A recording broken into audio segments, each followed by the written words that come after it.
Hey guys, it's Brittany and we're in the middle of National Preparedness Month. Today I'm here to talk to you about water storage and water preps.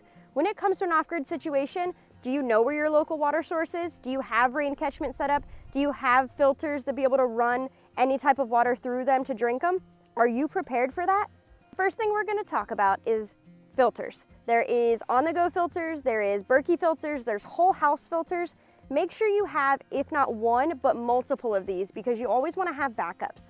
Things on the go for bug out bags you really want to have, especially when you're on foot. You don't really want to carry water. It's heavy, bottles of water, they add up to those pounds in your bug out bag.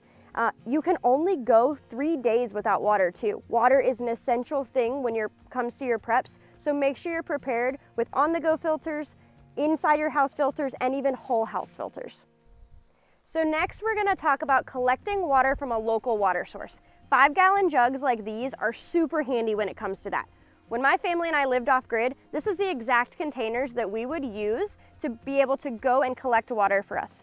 We lived off-grid, we were building our cabin, we didn't have any running water, so what we did is we took these 5-gallon jugs and we would go down to the river. We'd make sure we found a part of the river that was really flowing because you don't want stagnant water, that's where bacteria sits.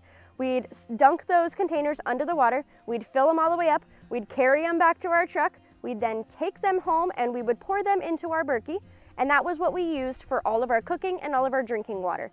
And if this process is done correctly and make sure that all of your filters are working correctly, you won't get sick. We didn't get sick for that entire 2 years that we were using this, and it was just water straight from our local river, which was super cool. It taught us a lot, it built that confidence to know that if we were in an off-grid situation, which we were, but in the event that we were really in an off-grid situation and we couldn't get, water from a friend's house if needed, we could go to a local water source and just filter our water. So make sure you're prepared with those items as well. Now we're going to talk about rain catchment. Rain catchment is a super easy process that you can set up on any type of structure you have. You put up some gutters, you connect them to an IBC tote, and there you go. Make sure you check out some really good YouTube videos. There's several out there that give you really good step-by-step processes to make sure that you have it set up so that it's clean and sanitized and drinkable.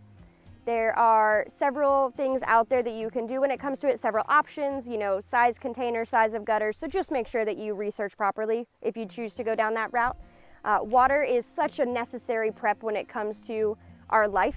3 days we can only go without it. So make sure you have this in your preps. Make sure you keep checking out all of our National Preparedness Month videos and follow along.